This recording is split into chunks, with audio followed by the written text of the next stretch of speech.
कारण है मैं कह रहा हूँ ये लड़का निर्दोष है। इस लड़की के साथ यहाँ कुछ भी नहीं हुआ, इस लड़के ने नहीं किया है क्योंकि लड़के की ये कैपेसिटी नहीं कि 150 ml सीमेंस निकाल सके। जो आदमी 2 बार रेड लाइट एरिया में होके आ चुका, उसे क्या जरूरत थी कि एक डॉक्टर के कमरे में घुसे जा करके। फिर मुझे एक भी नेचुरल पर्सन बता दो, किसी भी डॉक्टर से पूछो, कोई आदमी सेक्सुअल इंटरकोर्स करने के कितनी देर बाद दोबारा इंटरकोर्स सेक्स करने के लिए उसे तो जांघों का भी सहारा चाहिए होता है भाई साहब। और अगर 90 डिग्री में पाम करेगा तो सेक्स कैसे कर पाएगा? दोनों हाथों से पाम को पकड़ेगा कि सेक्स करेगा? और वो भी 150 ग्राम। मजाक है? जो 400 एलिगेशन लगा दो, 2 मिनट में उधड़ के धर दूंगा सारे एलिगेशन इनके। तो मजे की बात, लड़की चीखी भी नहीं, चिल्लाई भी नहीं। बहुत सही कर रहे हो। लड़की क्यों चिल्लाती? वो तो खुद सारे कपड़े खुद उतार के लेट गई आराम से। आओ करो जो करता हूं, मैं नहीं चिल्लाऊंगी। कौन आदमी आपके 90 डिग्री में पामों को बढ़ा करके सेक्स करेगा? नहीं तो मुझे एक बात का जवाब दे, जब सैकड़ों लड़कियां वहां पे अवेलेबल है मात्र 100 रुपए में, 200 रुपए में, तो वो क्यों यहाँ इतना हत्याकांड करके जाएगा इस चीज के सेक्स करने के लिए? कोई भी डॉक्टर ये प्रूव कर दे कि नशा करने के बाद में कोई भी आदमी पूरी ताकत से सेक्सुअल इंटरकोर्स कर सकता है रिपीटेडली कई बार। नमस्कार दोस्तों, आज हमारे साथ हैं सुप्रीम कोर्ट के वरिष्ठ क्रिमिनल लॉयर मनोहर लाल शर्मा जी, और आज हम इनके साथ चर्चा करेंगे कोलकाता में हुए जघन्य रेप कांड से रिलेटेड।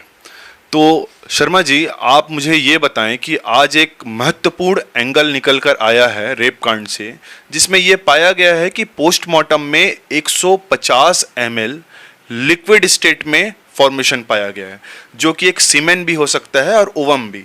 तो आप क्या कहेंगे कि ये आरोपी जिसको पकड़ा गया है वो सही है या इसमें अन्य भी लोग शामिल हो सकते हैं? ये जो आरोपी पकड़ा गया है ये गलत है। ये कांड इस आरोपी का किया गया नहीं है, कोई अन्य लोग इसमें शामिल हैं। और ये आरोपी जो है, ये सुनने के बाद में कि इस लड़की के साथ ये कांड हुआ है, तुम शराब में थे, तुमने किया है, ये गिल्टी फील कर रहा है और इसलिए कह रहा है मुझे फांसी पे चढ़ा दो। क्योंकि अगर इसने किया होता तो यहाँ रुकता ही क्यों? ये तो भाग चुका होता कब का। ये इसलिए थोड़ी बैठा था कि आओ मुझे गिरफ्तार करो और मेरा इंटरव्यू छापो।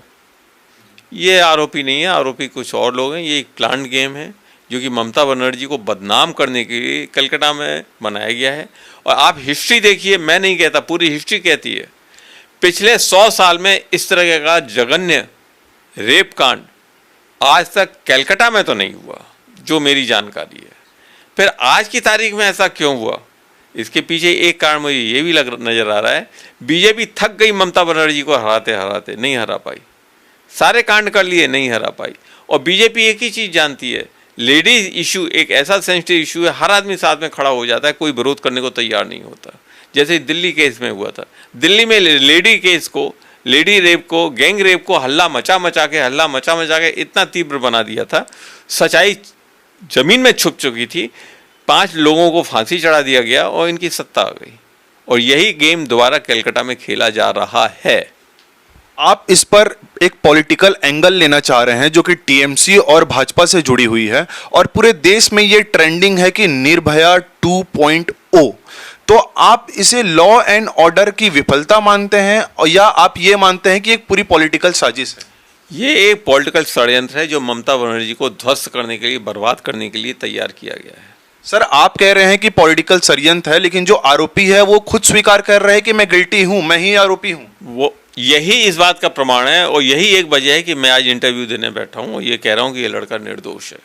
सर, लेकिन 150 ml स्पर्म सीमेन पाना वहां पर, तो ये तो बहुत बड़ी मेडिकल अनप्रूवन है कि एक इंसान, एक मैन 150 ml सीमेन निकाल ही नहीं सकता। यह एक दूसरा कारण है, मैं कह रहा हूं ये लड़का निर्दोष है। इस लड़की के साथ यहाँ कुछ भी नहीं हुआ, इस लड़के ने नहीं किया है क्योंकि लड़के की ये कैपेसिटी नहीं कि 150 ml सीमेन निकाल सके। तो सर, जब ये 150 ml सीमेन नहीं निकाल सकता तो आपको क्या लगता है कि पुलिस जो आरोपियों को, जो असली आरोपी हैं, असली साजिश करता है, उनको छुपाने की कोशिश कर रही है? कोशिश नहीं कर रही है, छुपा चुकी है। इस कांड को प्लान गेम के हिसाब से, पॉलिटिकल नियंत्रण के हिसाब से, पॉलिटिकल सपोर्ट के हिसाब से तैयार किया गया है कलकत्ता में ममता बनर्जी को बदनाम करने के लिए। सर, आपका 4 दशकों का क्रिमिनल और नहीं, और सबसे बड़ी बात, अभी 3-4 दिन भी नहीं हुए। कितने दिन हुए इस कांड को? सर, 9 तारीख की घटना है। आज कितनी तारीख है? आज 14 अगस्त। 14, 9 और 5, 14, 5 दिन के अंदर अंदर ये मैटर जो है सीबीआई को हैंड ओवर हो गया। 5 दिन के अंदर अंदर, मैंने तो आज तक नहीं देखा। सर लेकिन डॉक्टर्स की जो फेडरेशन है, आईएमए वाली फेडरेशन है, जो मेडिकल की फेडरेशन है, रेसिडेंट्स डॉक्टर की फेडरेशन है, वो पूरे देश में आक्रोश में है। एम्स जैसे देश के सबसे बड़े अस्पताल में पेशेंट्स की इलाज रुकी हुई है। आज जो खबर आई उसमें यह पता चला कि 90% की सर्जरी रुकी हुई है, 66% से ज्यादा लोग ओपीडी अटेंड नहीं कर रहे हैं। तो सर सरकार तो प्रेशर में आके सीबीआई जांच दी है। इसको सीबीआई जांच के लिए रिकमेंड किसने किया, इस बात का आप जवाब देंगे? सर कलकत्ता हाई कोर्ट ने किया। सर किसके कहने पे? सरकार की, पूरे देश के प्रेशर में सर। नहीं नहीं नहीं, कलकत्ता हाई कोर्ट का कोई भी जज सो मोटो इस तरह का कोई डायरेक्शन नहीं दे सकता जब तक उनके पास में कोई एप्लीकेशन नहीं गई हो, कोई रिकमेंडेशन नहीं गई हो, प्रेयर नहीं गई हो। हाई कोर्ट के जज, they are not political person जो हर मामले में जाके अपनी टांग अड़ाएं और कहें ये करो वो करो। और निश्चित रूप से कलकत्ता हाई कोर्ट के जजों को ममता बनर्जी की ओर से ही ये रिक्वेस्ट गई है कि इसको सीबीआई में सौंपा जाए। 2 कारण, मैं अगर होता ममता बनर्जी की जगह पे तो मैं भी यही करता, क्योंकि मैं अपने ऊपर कोई भी बदनामी का धब्बा नहीं लेता इन्वेस्टिगेशन के नाम पे, तुरंत कहता इसको सीबीआई को हैंड ओवर करो। और दूसरी बात, जो गवर्नमेंट खुद पूरे मैटर को सीबीआई को हैंड ओवर करने के पक्ष में है और आज भी चाहती है सीबीआई इन्वेस्टिगेशन करे, सच सामने आए, वो गवर्नमेंट तो इसमें इन्वॉल्व ही नहीं हो सकती। अब वो गवर्नमेंट इन्वॉल्व नहीं हो सकती तो किसने ये कांड किया, किसने करवाया? नेचुरली अपोजिट गवर्नमेंट, अपोजिट लोग हैं। इस कांड के द्वारा किसी को न्याय नहीं दिया जा रहा है, इस कांड के द्वारा किसी के पॉलिटिकल बलि ली जाने की तैयारी की गई है। सर पूरे देश में जो सवालिया निशान खड़े हो रहे हैं वो इस बात को लेकर हो रहे हैं कि सीबीआई को जांच सौंपी गई और बिना क्राइम सीन रिक्रिएट किए बिना ही जिस सेमिनार हॉल में यह घटना हुई उसमें तोड़फोड़ जारी है। सर तोड़फोड़ कौन कर रहा है? वहां की जो प्रशासन है वो करवा रही है। वहाँ ये पूरी तरह से घटना गलत है। जो लोग आप बता रहे हैं, जो न्यूज़ बता रहे हैं प्रशासन करवा रही है। मैं क्रिमिनल लॉयर हूँ, सिविल लॉयर भी हूँ, मेरी आज 25 साल से ज़्यादा की प्रैक्टिस है सुप्रीम कोर्ट के अंदर ही। 92 से मैं सुप्रीम कोर्ट में हूँ और 92 से आज तक मैंने हर केस को, अलग अलग केसों को बड़ी मामूली ढंग से देखा है, बारीकी से। और एक चीज़ बहुत निश्चित है, एलिगेशन लगाना पुलिस के ऊपर बड़ा आसान है। जिसके मुख में जो आए वो एलिगेशन लगा दीजिए। मुझे बताइए पुलिस को क्या मिलता है इससे? किस पुलिस वाले को पैसा मिलता है? किस पुलिस वाले को आपके पदोन्नति मिलती है? क्या मिलता है जो पुलिस वाले ये सब काम करवाएंगे? तोड़फोड़ पुलिस वाले करवा नहीं रहे तो कौन करवा रहे हैं? नेचुरली वो लोग करवा रहे हैं जिन्होंने ये कांड किया है। तो फिर आप कैसे पुलिस के ऊपर और आपके सरकार के ऊपर एलिगेशन डालेंगे? सरकार को बदनाम करने के लिए तोड़फोड़ की जा रही है। सर आप कह रहे हैं कि ये इसकी साजिशकर्ता कोई और है और ये इसको, इस बात को पूरा देश सुन रहा है।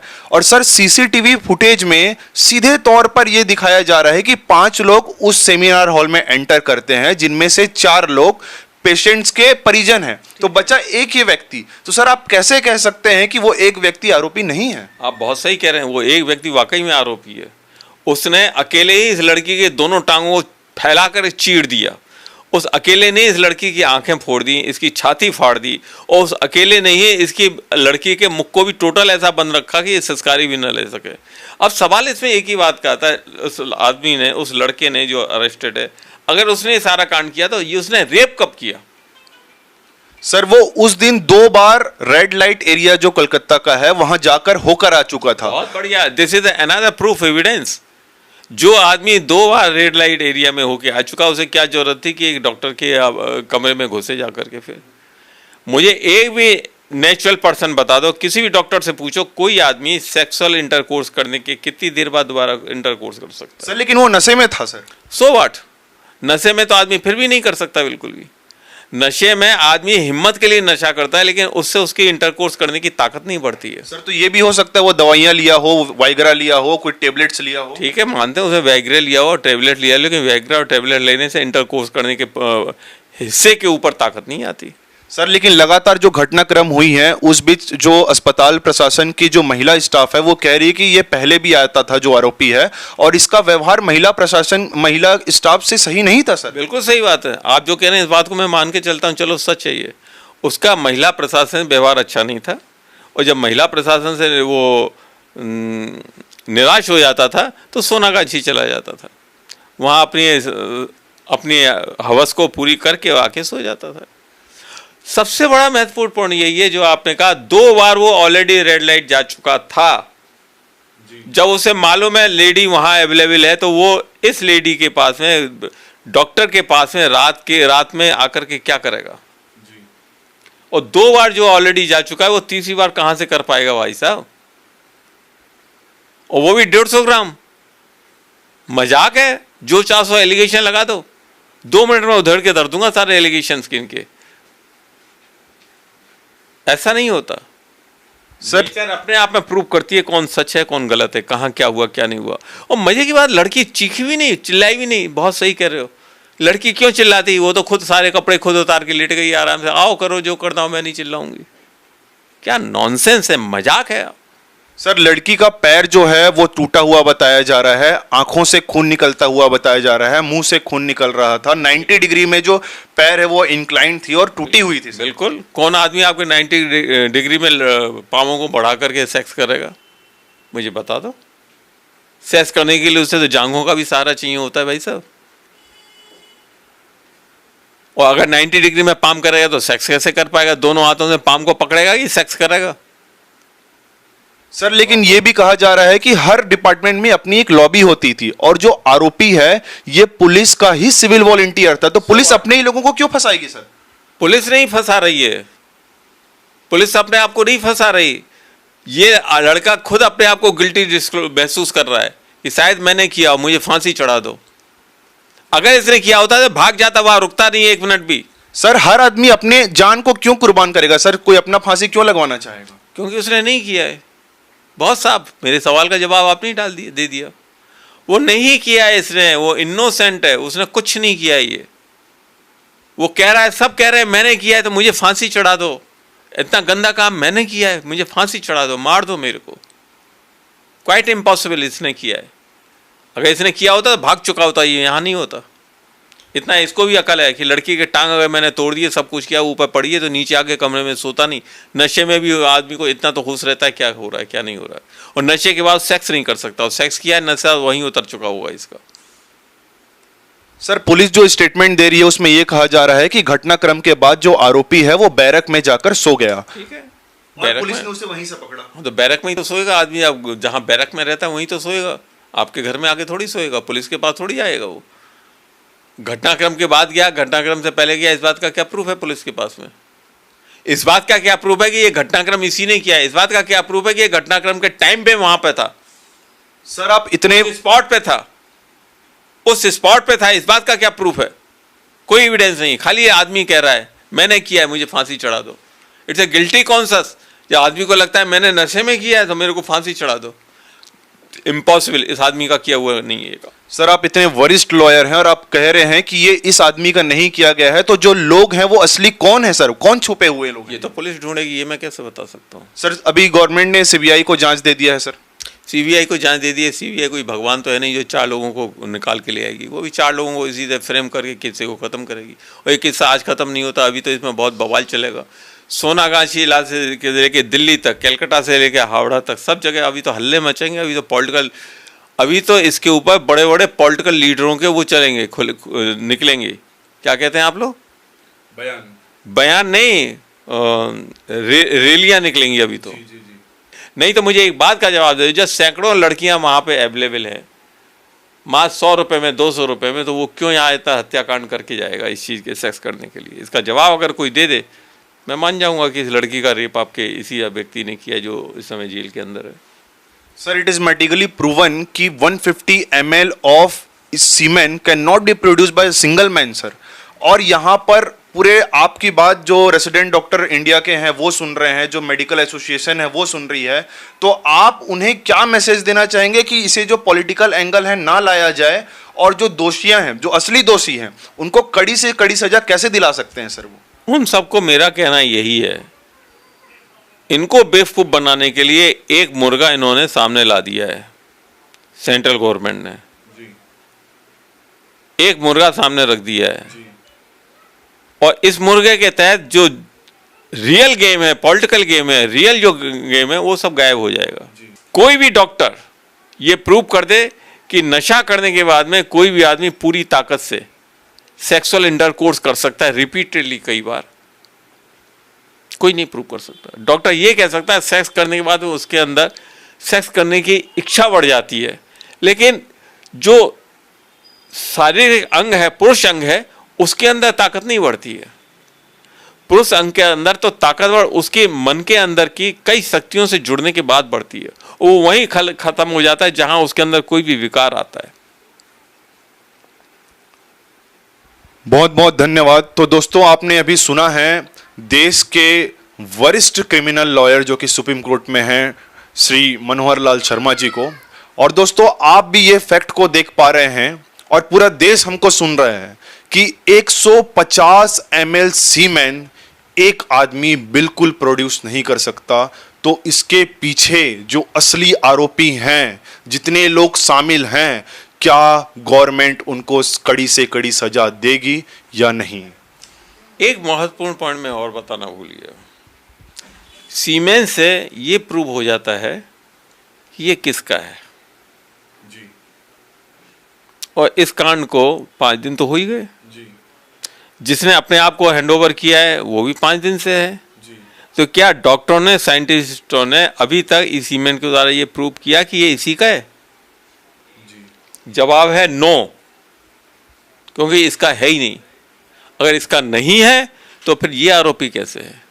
ये पूरा कांड जो है ना सेट किया गया है। सर, लेकिन ये तो पूरी फॉरेंसिक जांच की तथ्य है कि आगे जो फॉरेंसिक जांच होगा उसमें ये रिपोर्ट पाया जाएगा ना। कौन बनाएगा रिपोर्ट? अब अस्पताल प्रशासन बनाएगी। कौन बनाएगा? किस हिसाब से बनाएगा? जो डायरेक्शन होंगे अब सीबीआई के, जो डायरेक्शन होंगे सीबीआई के, उस हिसाब से बनाया जाएगा। आपको मालूम है दिल्ली गैंग के मैटर में आउट ऑफ इंडिया से जो रिपोर्ट आई थी उसने साफ दिया हुआ था कि लड़की के साथ में कोई रेप नहीं हुआ है। लड़की के साथ कोई रेप नहीं हुआ है। उसका सीमेंस वाला पार्ट जो है उसको कोई भी खरोंच तक नहीं आई, वो सही सलामत है। ये रिपोर्ट वहां से इसलिए आई क्योंकि वो एक आउट ऑफ इंडिया के डॉक्टर ने तैयार किया था। इंडियन डॉक्टर ने किया होता तो उसमें सब भरा होता, ये है, वो है, फलाना। इसमें क्या रिपोर्ट बनाई जाएगी, आएगी नहीं, बनाई जाएगी जी।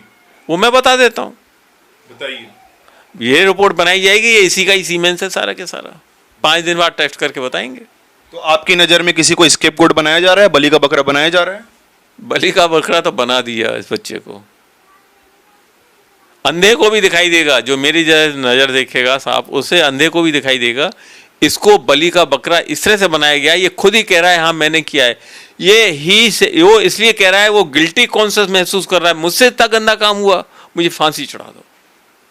जो आदमी इतना सेंसिटिव होगा, जो कहेगा कि मेरे को फांसी चढ़ा दो, मुझसे इतना गंदा कांड हुआ, वो ये गंदा कांड कर ही नहीं सकता। It's a natural fact.